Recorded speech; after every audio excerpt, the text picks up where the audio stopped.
Sino may gusto kay macadamia nuts? Gusto ko rin siya actually. Hindi ko pa nasusubukan yung macadamia na nasa buto. Di ba yung kulay brown siya tapos matigas na kailangan mo ng opener para mabuksan mo siya. Pero nakikita na ko noon. Pero hindi ko pa natatry paano magbukas noon. Tapos itong meron ako ngayon is ano na siya. Ang tawag doon? Bukas na. Ready to eat na. Ayan ang itsura niya. Masarap to. Ito yung sa loob. Iba-iba yung sizes niya. May malalaki. May maliliit lang din. Masarap. Pero matigas.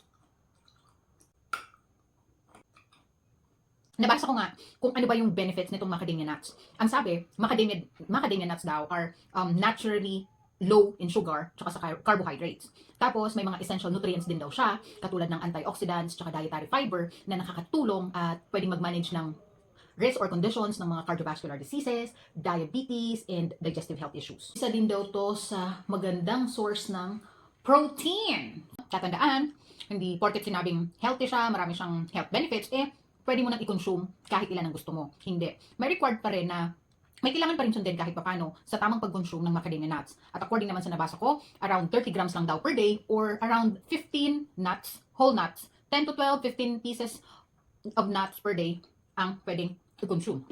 Subukan mo na kumain ng macadamia nuts. Bukod sa masarap na, healthy pa. Nuts naman! Healthy na siya.